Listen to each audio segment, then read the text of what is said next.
Good morning, everyone. It's Dex here from A2K. And thanks for joining us for today's webinar, BIM in Temporary Works Scaffold. So we'll have Content Application Specialist Dan Hines presenting for us. So first we just go through about A2K. We're all about fostering innovation through consulting and training. A2K Technologies plays a vital role in helping infrastructure, building, mining, construction, architecture, and manufacturing industries reach their full potential by delivering complete technology solutions and support services such as education, consulting, and IT managed services.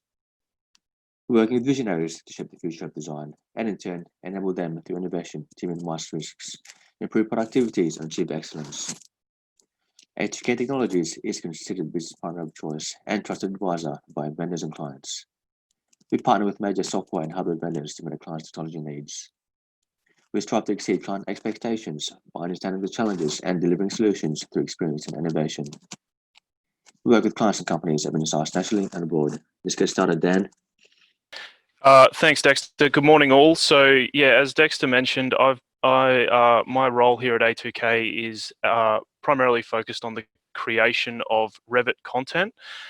So we'll get into what Revit content is a bit here because I'm aware that some people may not be active users of Revit, whether or not you're sort of doing stuff in AutoCAD currently or something else altogether.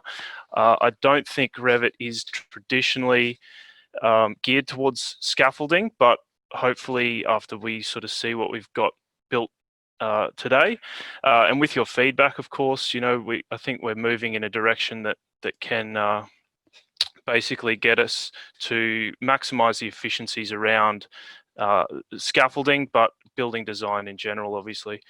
So yeah, just with that in mind, as far as people perhaps not being active Revit users, I just want to, I guess, cover a few basic underlying principles of firstly what BIM is. So BIM is essentially an anagram for Building Information Modeling, and basically, so it's less of an actual product that we download and use. It's more of an intelligent, integrated, and collaborative workflow. So some people mistake in BIM for an actual software package that you download, where in actual fact, it's essentially a methodology that underpins softwares like Revit. So some of the key benefits of the BIM methodology are going to include things like maximize project efficiency. So if you are working in AutoCAD, what we're doing here in Revit is we're starting to place data-rich objects within a 3D environment. So we're no longer dealing with lines that we can assign a name and a color to. We actually have the ability to, well, in the back end of Revit, a lot of the, I guess, associated tasks with that traditional 2D documentation workflow become very much automated in the back end of Revit. So a lot of time spent, I guess, consolidating views and schedules, etc., are all handled as part of the BIM methodology. And that comes into our scheduling, which is really important because we don't want to have a disconnect between the objects that we're placing in our drawing and the objects that are populating our schedules when it comes time to procurement. And we'll definitely get more hands-on. I don't have too many slides here because I do want to make this a bit more hands-on, but just to cover some basics, I suppose. Collaboration. So we through BIM, we have the ability to have various disciplines collaborating on a centralized and up-to-date model. So this is, again, very important. We can start to interrogate model elements from people that are working on a design within our organization, or even people in completely different disciplines in other organizations outside of our own.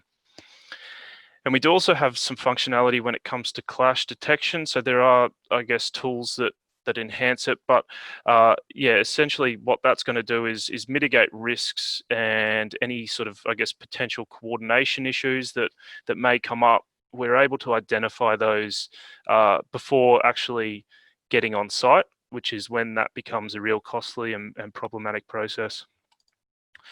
So why Revit? So Revit is an established and trusted product. So it is a software solution that, I guess, embodies what BIM is all about. As I said, it is kind of the the underpinning methodology that drives how Revit works.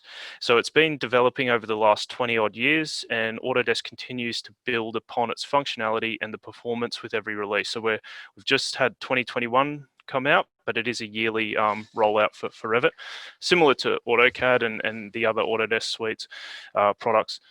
So a greater opportunity to collaborate. And this is because being one of the leading and most adopted solutions for building design and documentation, it's going to mean that there's a greater ability to collaborate on projects.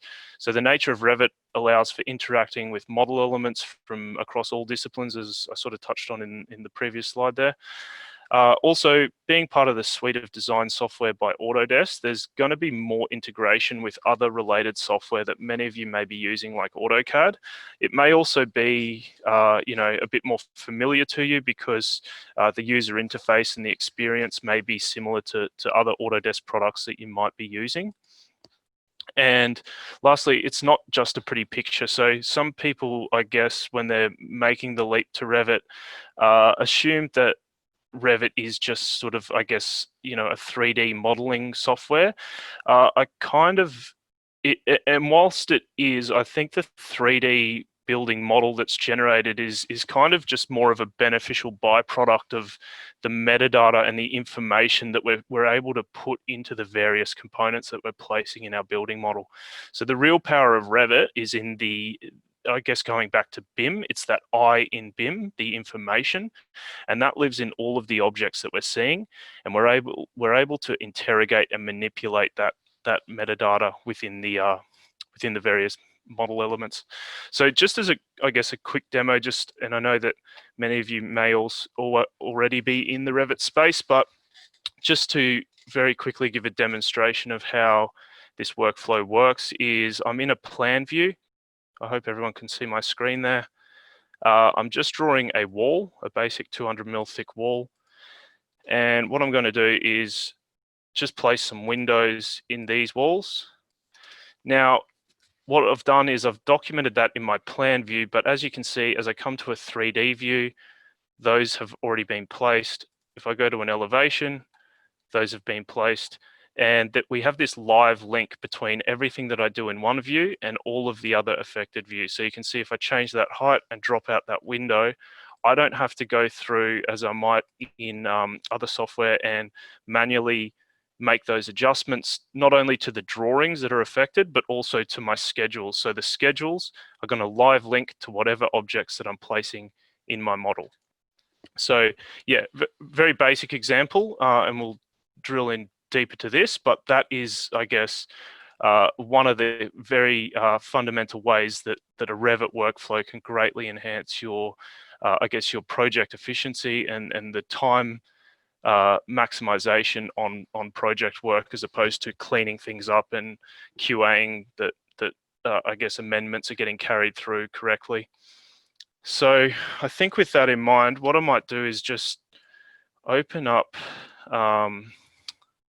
So I guess the focus of this is Revit families, which are essentially the fundamental building blocks of all the Revit projects that we create. So essentially these can be loadable families like doors and windows and the scaffolding families that we'll look at today, but you can also have system families like walls and railings and roofs that live within the project. So, but needless to say, essentially everything that we place and interact with in a Revit model is in some way, shape or form a family.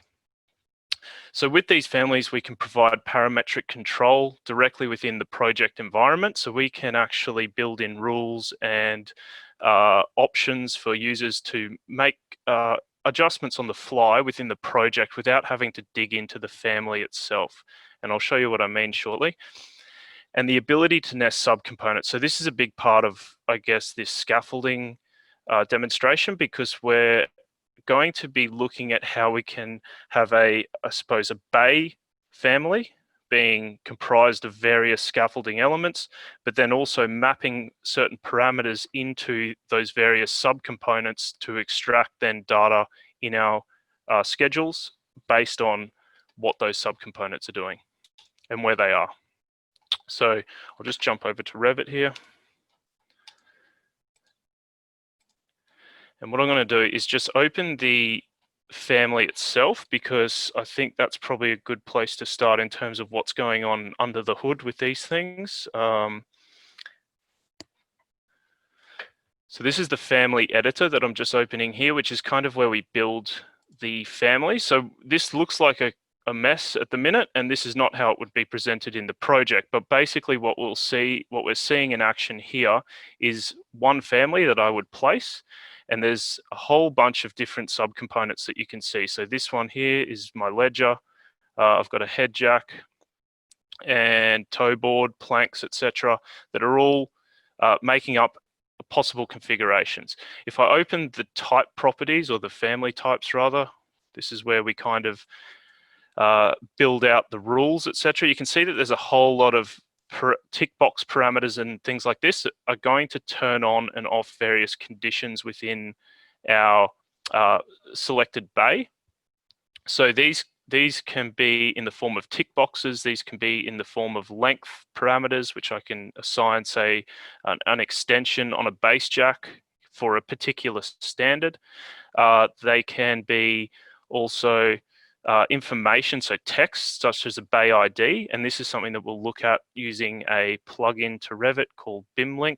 We'll actually extract the data and push it back in, because it can be quite a manual process to do that directly within Revit. And we also have the ability to, as you can see, have a whole bunch of formulas that dictate certain things in the family, which the user within the project doesn't actually have access to. These are behind the scenes formulas that are driving what actually gets displayed and how and where they get displayed, essentially. So that's kind of, I guess, the gist of what a family is. I know that this is probably a bit more going on than what you might see in a table or something. But if I was to switch to a preview visibility, this is kind of what we're starting to place, which is essentially two standards, our ledgers and our working platform. And then we can start to array these in our project or copy across and start to build up a configuration that works for the building that we're using. So again, we've got some, I guess, handy little prompts in here to just tell me what's where. That's helpful, because otherwise we do lose track when we're trying to work out what my end one is, what my end two is, where my external face is. But you'll see that in action. So I'm just going to close out of this. And I've just got a new project here open. So again, coming back to, I guess, the collaborative nature of Revit, let's just say that I've got an architect who supplied a building model, and I'm going to want to put some scaffolding around this. So let's just link in this particular project here, which is just an out-of-the-box Autodesk sample project. But what we can do, right, is I can not only I guess get an idea of where this is in real world coordinates. So I can actually use the massing. I can use the manage coordinates, acquire coordinates. I can acquire the coordinates from a linked model, so that way I can be sure that the objects that I'm placing are reflecting the actual position of in relation to the building as the architect intended. So again, this isn't just a plan view. We've brought in a whole 3D model of our building. And let's just say we're going to want to, and I mean, we could scaffold the whole thing, but let's just say we'll do this north face and this east return here. So what first we'll do is, if I just come to a elevation, you'll notice that there is some levels already in here. So these are the linked levels. They're not my levels that are in the project. So these here are the project levels that I'm working on. And what I'm just going to do firstly is bring these into line with where the architect's levels are.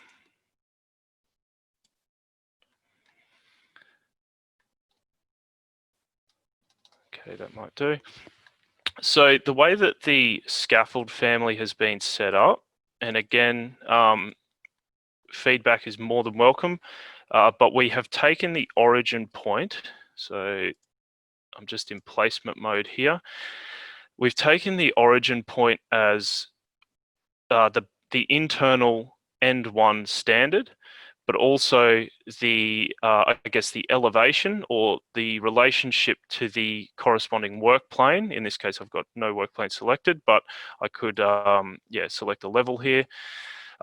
Is going to be the bottom of our standard. So I suppose rather than having the base plate and then going up from the base plate, it was assumed, well, the bottom of the standard has to be consistent, and then the base plates extend down from that to get to the level of the earth, because that may be a dynamic site that you can have a bit of a slope with those base jacks, I guess, following that gradient. So maybe just before I do this, sorry, I'm going to put a couple of grid lines just to make life a bit easier for me. So if I go to architecture grid, just put one here, one here.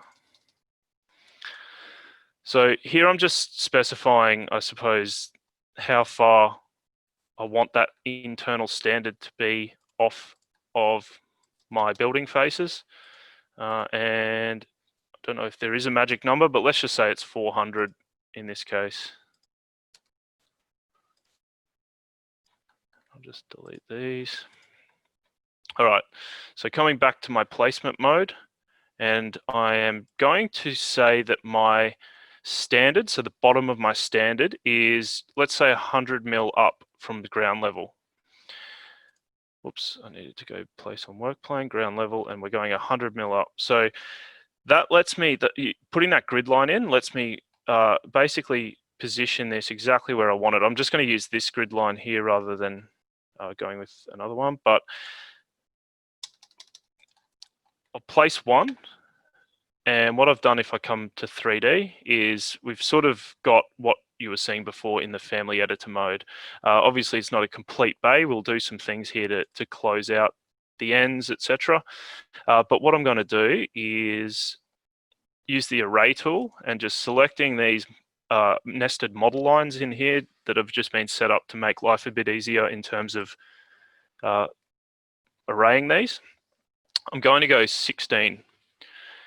So, by the way, what is dictating the size of these? And just before, I might just ungroup because I don't want them to stay as an array. But essentially, what's going on here is, and I'll go through these parameters in a bit more detail. But what we've got is a bay length selector. So rather than having free reign over how long our bay is, or how wide it is, or how high it is, well, we know that that's dictated by the standard lengths of our ledges and transoms and standards. So if I hover over this in my project, I can see that, well, I've got 4 length options. I can't just put in something crazy that will I guess generate the correct geometry, but won't be applicable when it comes to building it on site. These values, by the way, these can be manipulated. It's just that this is what we've used to this at this stage. So we've got, the heights being a bit different in that they're going up in increments of 500 mil. But yeah, the bays that I've just placed, we've got 2440 by 1270 by 2 meter high bays. So what I'm then going to do is we're going to turn the corner here. So I'm going to again just come in and make sure my offset is 100 mil up from the ground level. I'm going to rotate this 90 degrees. That one's going to go there. And I'm going to bring 3 down here, and then we're going to build a little bit of an access bay down here. So I might just use, I'll use the copy multiple to do this manually. So when we get to the access bay, we're going to basically drop this length down I want a 1270. So I can see here when I'm looking at my tooltip, a 2 equals a 1270 millimeter, which is going to get me where I want to be. And I'm going to bring this 2440. I could just place another one, but I'm going to find it easier to just copy that and then copy this one.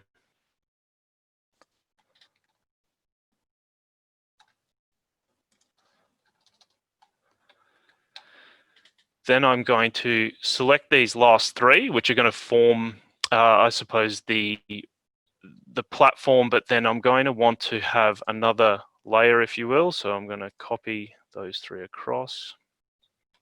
And what I'm doing here, and this is just alerting me that there's identical instances in the same place, which I would expect, because what I've done is I've just copied those. So, and this is where the tick boxes are going to come into play, because I can start to manipulate what elements are turned on based on where all these bays are located.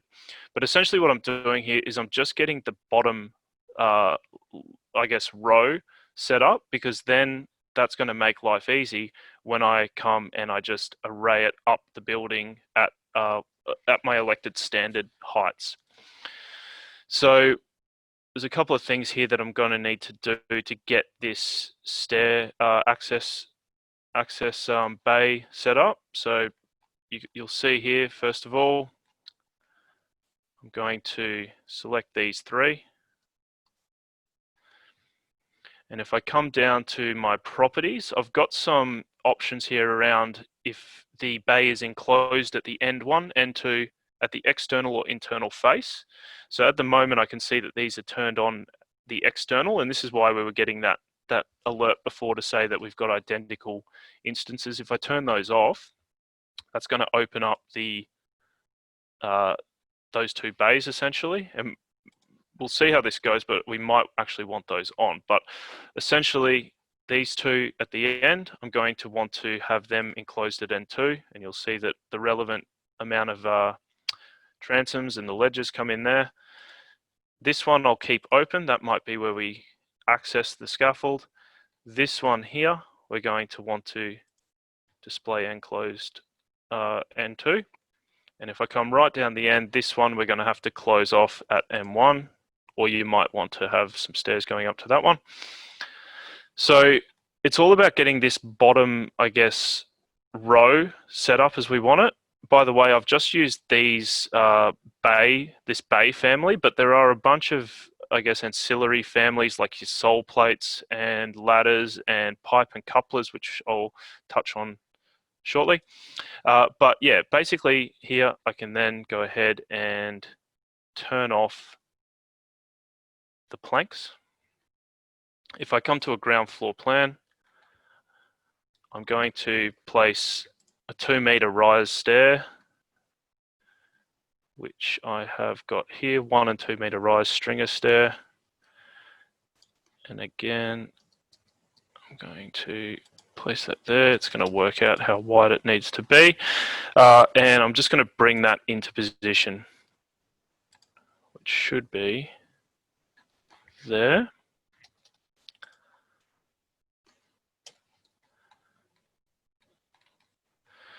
By the way, you can sort of see the level of detail that we can get out of Revit. So it is kind of quite realistic in terms of how it displays all the wedges and etc. But something to note is within Revit we have multiple detail levels. So I'm currently in fine, which is, you know, probably when we would do the any kind of renderings or documentation of the finished product. If I go to coarse, we've actually got what we call model lines that are built into all of these subcomponents. So this can kind of, I guess, free up a bit of processing power when it comes to documenting our scaffolding. And you'll see that it just displays as line work. And the good thing about this is we're able to assign, sorry, a subcategory to each of the individual subcomponents here. So if I jump into site, you'll notice that every I guess, component that goes within our scaffolding has a dedicated subcategory, which I can turn on or off, and I can adjust the appearance of it. on a view-by-view basis. So I've got my first run of stairs, I've got my access bay, and I've got this, I suppose, corner return happening. What I'm going to do is, and it might be probably easier if I just hide my linked model for this one. So I'm just dealing with the scaffolding. Again, we could maybe array, or if we had dedicated levels for where we wanted the bottom of our standards to hit, I could also copy up to levels. I'm just going to do this, I suppose, semi-quickly by just arraying the whole thing.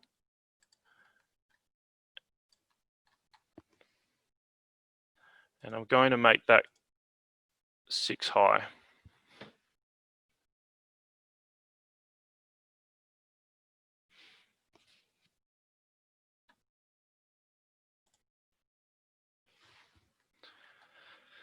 So obviously I've copied that stair up one too many, so I'm just going to delete that one there.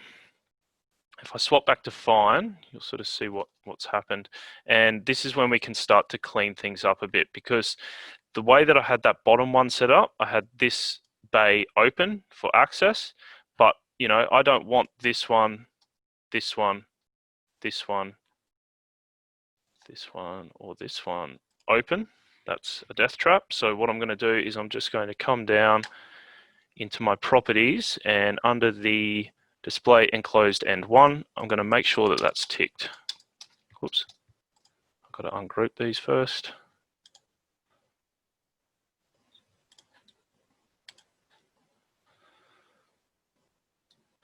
Just got to make sure that they're not part of an array, which was what I was just doing. So if I just grab all of those 5, I'm then able to turn off, or rather on, the enclosed end 1, just to make that safe. And what we can also do is start to, I suppose here on this return right, that's again a bit of a death trap, but I do have pipe and couplers that I can start to put on to attach my standards at desired heights. I'll get into that shortly, but what I want to do is also show some of the other options in these scaffolding bay families. So let's say maybe we want some bracing. If I was to come to an elevation, and again, I might not want the building, but these, I think it's maximum of 3 bays, but let's just, whoops.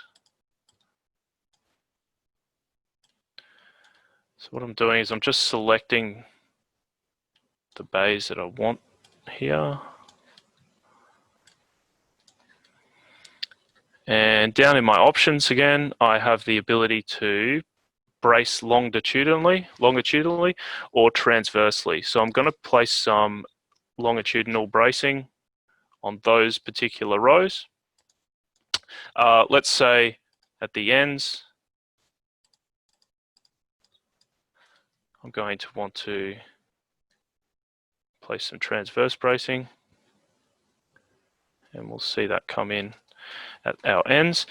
So I guess what I was sort of talking about in terms of the subcomponents, so if I tab through to say this bracing element here, this has got a bay ID, which at the moment has no value assigned to it. So what we're going to do is basically using a plugin called BIMlink, and this could be something that you did natively within Revit. It's just going to be a bit more efficient using Excel, because I can start to concatenate values. So I essentially have these values here, which are project parameters, which are my facing, row, and column ID.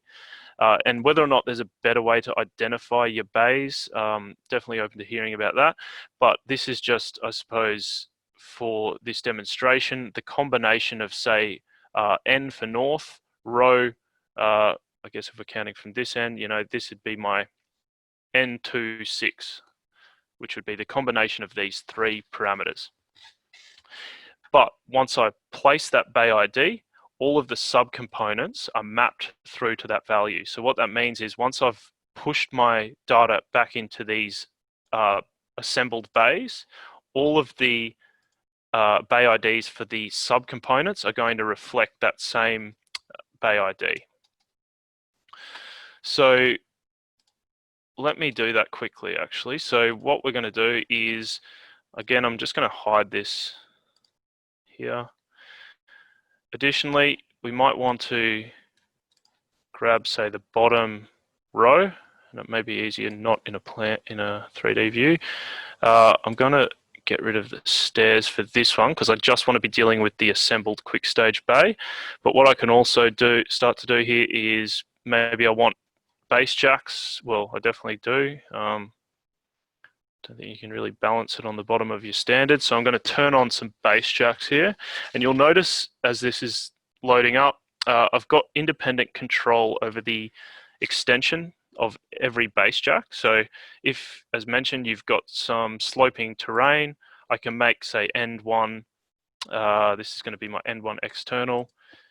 If I make that 500, and I'm trying to remember what the maximum is, but there is a maximum whereby if I exceed it, it's actually going to give me an error, something like that, to warn me that I've gone beyond the actual allowable extension for a base jack. Similarly, we can do the same at the top. If I want to display some head jacks, I can do that and again adjust the offset there. So if I was to, I guess, select all of the bays on this north face, which I think I've just done there, and then I'll give this an initial N for north. Now my row ID and my column ID are going to be different because obviously this is a row. So all of those are, sorry, yeah, that's a row. So I'll call that row 1, row 2. And I'm just making sure that I've got 16 elements selected because I don't want to accidentally not get one. And again, it probably is easier in, I guess, an elevation rather than a semi-tilted 3D view, but see how we go. 16, that's my 4. There is also, by the way, I guess, opportunity to potentially use something like Dynamo, which is a visual scripting plugin that integrates with Revit to possibly automate a bit of this stuff that I'm doing now in terms of knowing what's above it and what's below it, and kind of possibly, yeah, giving it these numbers automatically rather than what I'm doing here. Okay, so this is my column, so I'm just going to quickly, might not do all of these, but I'll just do maybe one. So essentially the combination of these 3 parameters are going to then be what gives me my bay ID. So probably won't do all of these. Let me just get to, say, 6 or 7. Okay, so if I select this bay, for example, it's an N57. But until I guess, concatenate those values, they're not reflected in the bay ID, which is here, sorry, in identity data. That's still blank. So this is where a tool like BIMLink comes in a great amount of, becomes greatly helpful. So what I can do is up here, I can use the BIMLink tool.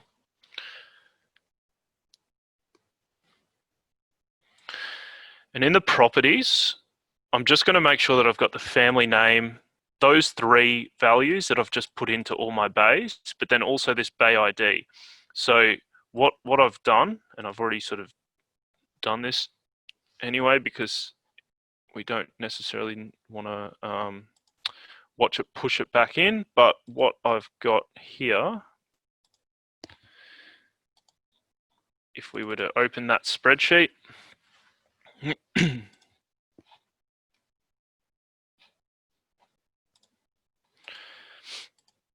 so essentially when I do that export, these values here are not existent. So I used a formula here to just concatenate with a, and again, the format of this could be entirely up to you. I've just used I guess a forward slash, sorry, to separate those values to give me the Bay ID. So then I'm going to push this back into the Revit project where I've got the bay set up. And if I just open this and select, say, this bay here, so it's an N23. If I come down, the bay ID is now N23. If I crack into, say, this transom or ledger, sorry, you can see that bay ID, it's grayed out, and that's because it's being mapped to the value of bay ID for the actual overall assembled bay. And what that lets me do then is in my schedules, so if I open a site schedule,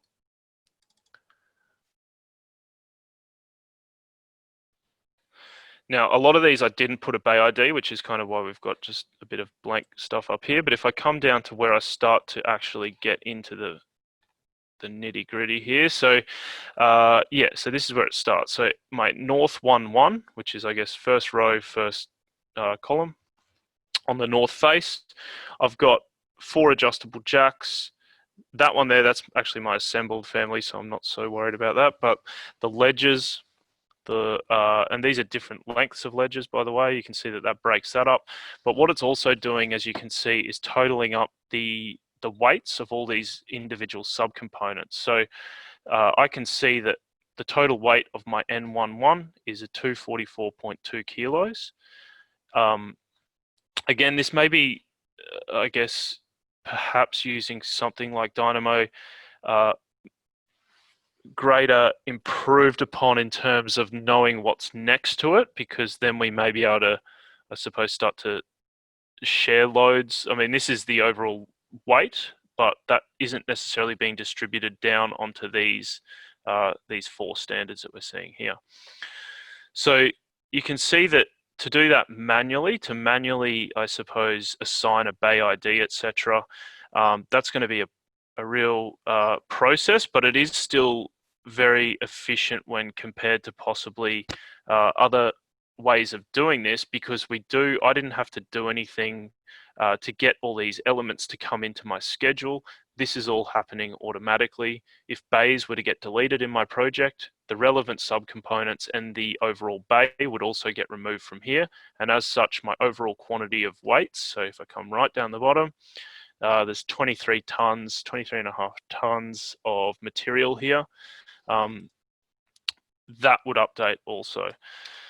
So I think this is sort of, I suppose, one approach, which is the generic, basically you place the bay and build them up kind of a bit like Lego. I do want to show you, sorry, if I come into ground floor plan, some of the other subcomponents that we've got. So let's just say that we want a coupler. Oh, might not have loaded that one in. Pipe and coupler. So this is going to allow me to pick the center points of my standards. And you'll notice there that it's got some things going on in terms of having a height offset. If I just make that 0, that's kind of a, I guess, horizontal. But then also the pipe extension. So I can set, you know, maybe, I don't know, 50 mil coming out the end of each clamp.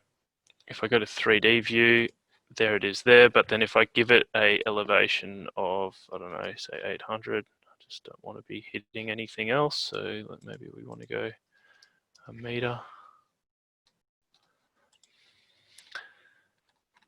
So you can start to place these elements in, and again, you know, I can tie that back into the bay ID. So if I know that this bay ID is an N11, well, if I apply that to this element, because this element is not actually part of the bay, it's I guess an accompanying component, but I can obviously assign that N11, and that's going to then come into my schedule. Whoops,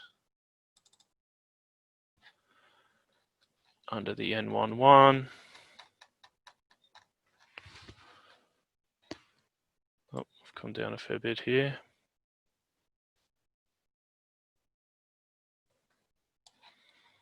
I would expect to see under here,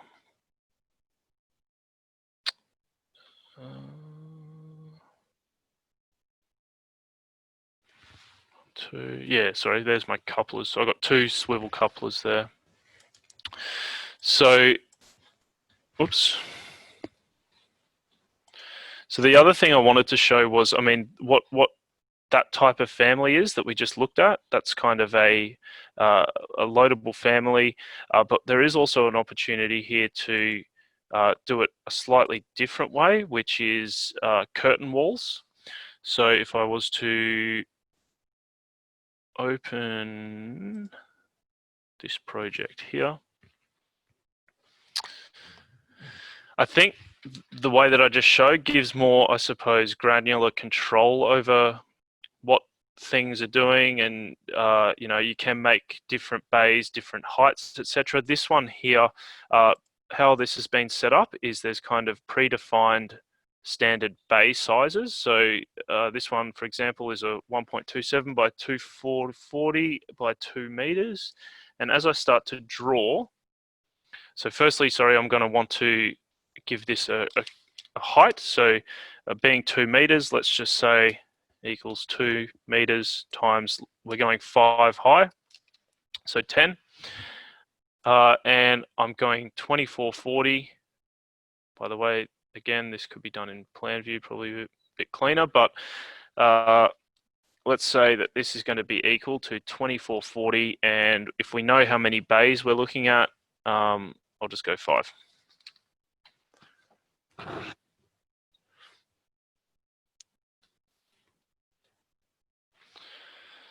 So again, once we've kind of placed that, I do have independent control of, say, this row here, as long as I'm selecting the panels themselves. But, you know, in here then, I can turn on the N1 termination. These ones here, whoops, just want to make sure I'm getting the actual panels, not the wall or the grids. These ones here, I can turn termination N2. And that's just another way to do it. I mean, it's a bit quicker. There might be less, I suppose, ability to manipulate certain things as we saw back here. But certainly, yeah, doing a similar thing and just maximizing efficiency when it comes to documenting this kind of thing.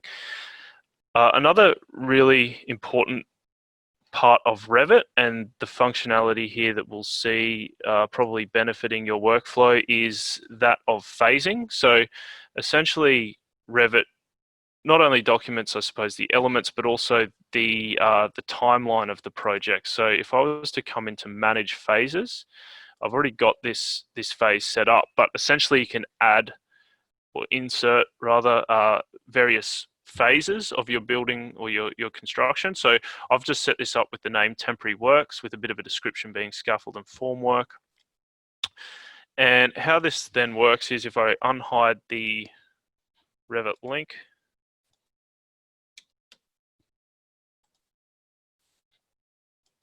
turn that link back on.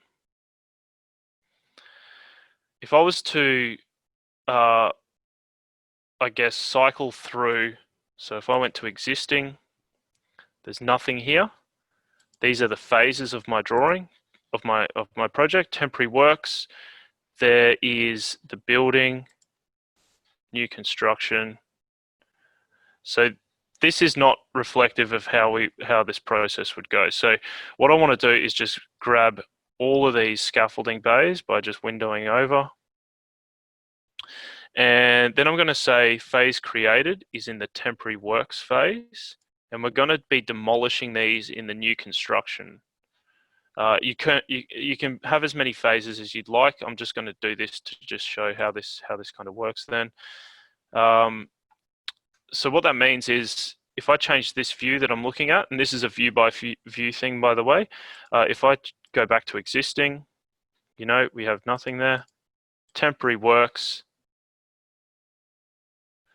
we have the scaffold existing, but then as I go to new construction, you'll see that it knows that because I've entered a phase that the scaffolding should be not part of the design, it's displaying it very clearly to me that that's no longer part of it. And I can change this phase filter to just show complete, in which case it'll just drop that out altogether. But yeah, kind of nice to, I suppose, be able to see it should you wish to. So I think that's probably, I mean, again, it is something that we're keen to develop further, but I think as far as what I've shown you today, that may be enough to get you thinking and about whether Revit is the right fit for you if you're doing scaffolding or other temporary works like that.